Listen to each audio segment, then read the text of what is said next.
making content at the moment, being busy with the business is a chore. I got my thing, they don't force me to go with them or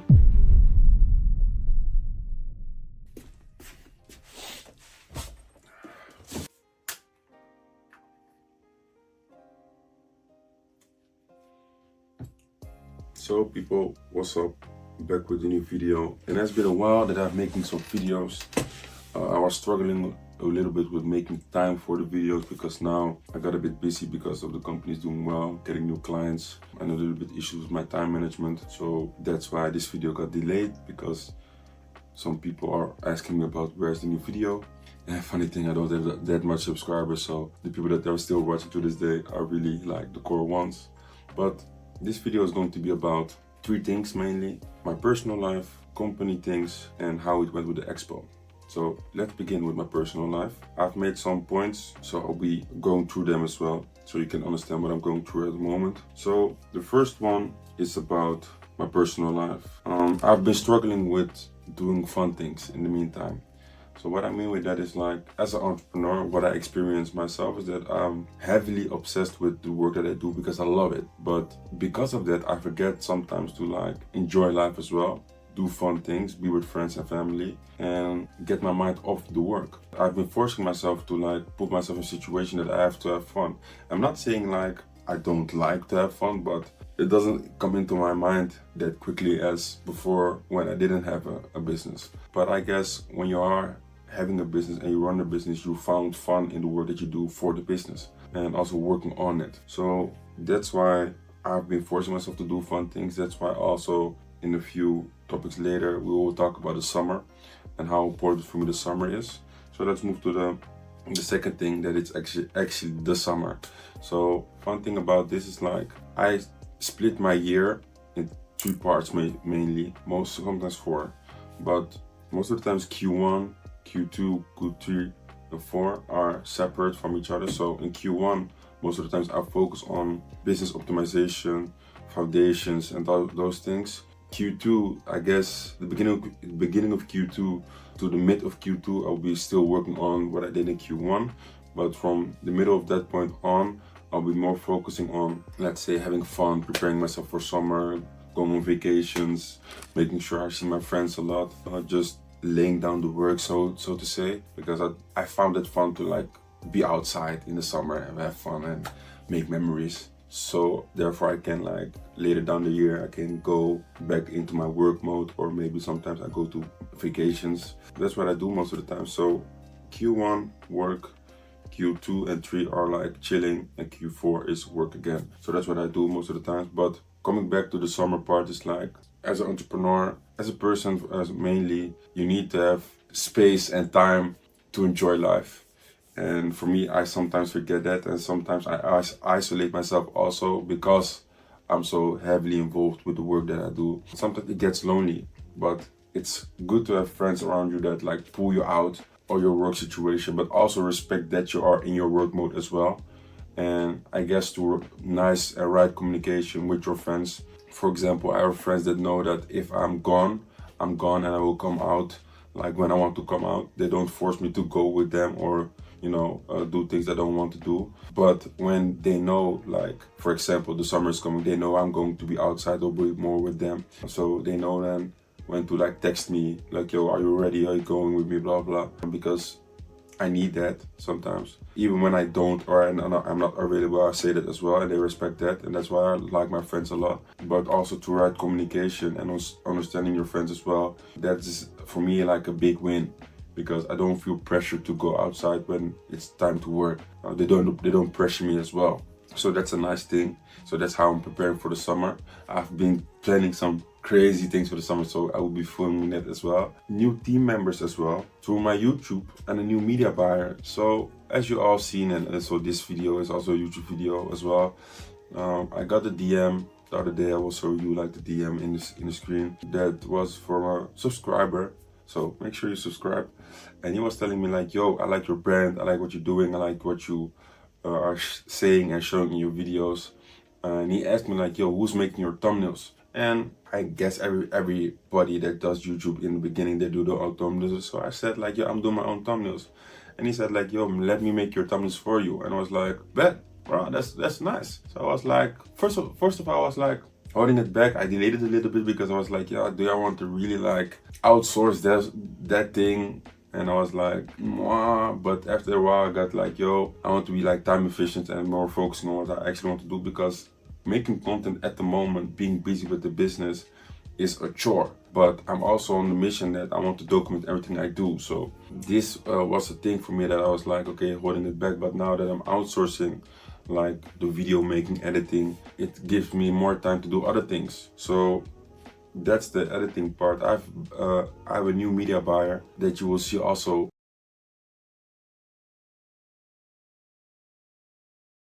or before this video or after this video, and he's from Italy. So the goal is also to meet him in person, because he was going to be a vital part of my organization. And also with that, like the team members that I have now, I aspire to build them up and make them later down the line like my managers, like my partners in a way, because they are here from the beginning. And the foundation that I've laid here is like I'm working with good people. I wouldn't say the best, because there are also better people than me and my team, but I would say I like them a lot. I trust them, and they trust me and my vision. So that's what I aspire to have in the future, like that those members are with me right now that are going to be my managers as well. That's it about the team. But talking about content, I have lost some content. I have made a video with high production. It's my first high production video. I lost the content, and this is the first time I thought about it, and I was like, yo, losing content is a pain in the butt, because you put your effort in, you know, like the elements of the video would like be better if you're like behind the scenes footage as well, where the jokes are cracking and videos are going to be like wildfire. So I lost it because I sent it to my videographer and he forgot to download it. That's for me also a valuable lesson, in the sense of like, when you make videos and you work with an outsourced team of your media team, make sure that you store it right and well until he confirmed that he downloaded it. And it's a valuable lesson, because I was like a little bit mad about it, but it's also my fault because I could have saved it longer for him, you know, to get it again. But it is what it is. But the feeling of losing content is something that I had to experience. So that's a bit about my personal life. Second part is how it's going with media links. So how is it going with media links? Media links is going crazy. Like every day I sit it, every day I think about it, every day I work on it, and for it, it's just like something I never have dreamt of, you know, experiencing. Like I thought about building an agency later down the line, but living it right now, going through it, every emotion, good or bad, it's a vibe. And at the moment, I'm still building the website, but the delay of it is like not even a pain in the butt, but it's more like maybe it had to go that way, that I'm delaying the website or working on, because as an entrepreneur, when you get opportunities, you have to take them, because you don't know if the opportunity, you know, will come again. And I'm not saying like they take every opportunity recklessly, but think about opportunities you have. Strategize, think about what if I do it and what happens after. Because now I'm getting clients without a website, but it gets essential for me to have it, because it also gives me the opportunity like to streamline my business even more. Comes across as very professional as well if the website is good, and helps me more, get me more clients as well. So, and having a platform of your own, it's also powerful. So delaying that situation is for me at the moment sometimes a pain in the butt, because some clients asked about it, and on the other hand, I'm like, I'm getting business either way. So it's a iffy situation. And yeah, what I was saying, like I've made a vlog about my client, and this is the first high production video I've made, and this is purely about making ads, why we were there and how it all started. So if you see this, it's or before or later. That's what the video is going to be about, and it's really nice to like have those kind of opportunities and abilities to like make such kind of videos, because that video for me is like crazy, man. Like seeing yourself back, like those videos, like sitting down and stuff is like okay, but going with the cameraman, vlogging, he filming you, people watching you all over, is like a different experience. And I've been used to that because I've been a model, but it's still different when you're doing it for your own company. So that video was really a blast to make, and I'm aspiring to do it more often because the quality is good. and I want to uphold that quality and standard as well. That's why I've also got an editor as well for my videos right now. And even though it will be like still basic videos like this, with sometimes bad editing or bad quality if in filming, but that makes the journey raw, and I want to keep the journey raw and open and transparent as well. Also, besides that, I've said it already, we've been running ads now and making ads, and by the time we film this video, we have been running ads for 2 weeks, and we have a strategy, and I believe in the strategy, and the strategy is working. Even though we have tight budget, but the strategy is like optimized for tight budgets. So when we get big budgets, it will become only easier. And I have faith in that as well. So these are the first 2 weeks that are using ads. So I will show you my dashboard in a later video on another platform I'm going to tell you about. I'm very excited about that as well. What it is at the moment is with my second platform. It's called Guidance. Guidance is only for people that run service-based businesses, and I'm going in those companies, helping those owners with scaling, consulting, and optimizing their business. And that will be like a consultancy arm for media links as well. So we have like both parts of it that can, if the clients wants, combine or be separate. So that's Guidance, more about that later. And at the end of the day, I'm proud of myself, proud of the team, proud of everything.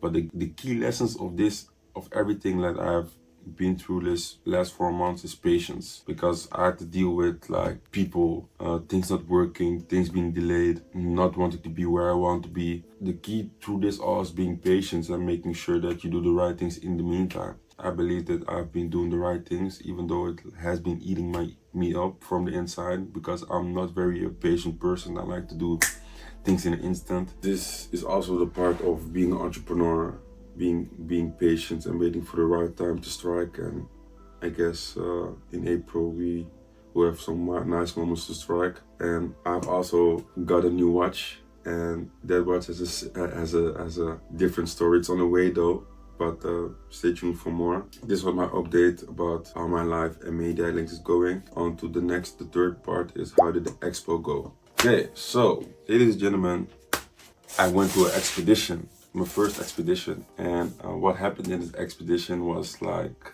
fun and nice to experience.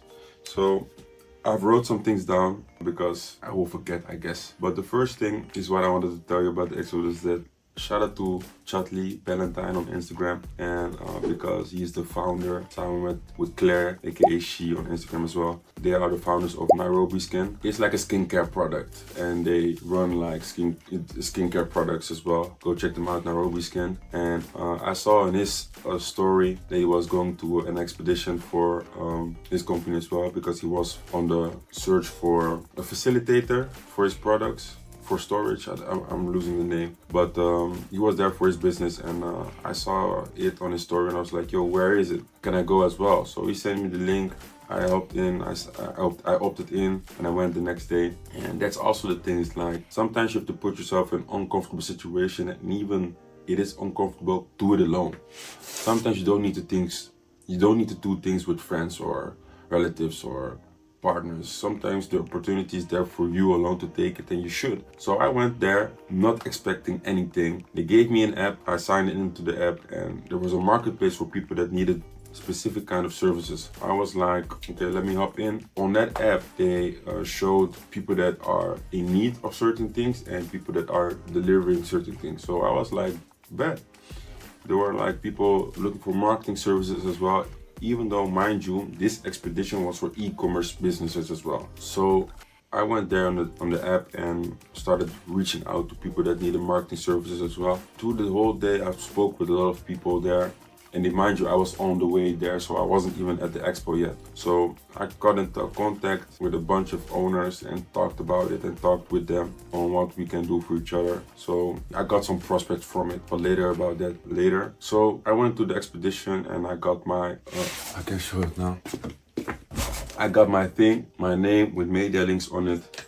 And I was very proud of that, because this was the first time I went for my own company to an expedition as well. And it's funny to see how companies do their things, and bigger companies as well, because mine is very small compared to theirs. it was nice to see how people operate, how people do their things, and there's a big difference between the US marketing strategies and e-commerce and the European ones, I guess, for my opinion. Everything that I say now is my opinion.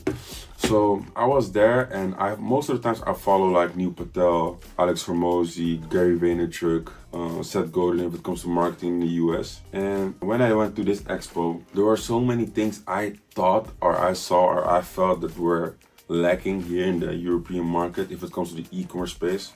Mind you, I'm not an e-commerce person. I was there by invitation.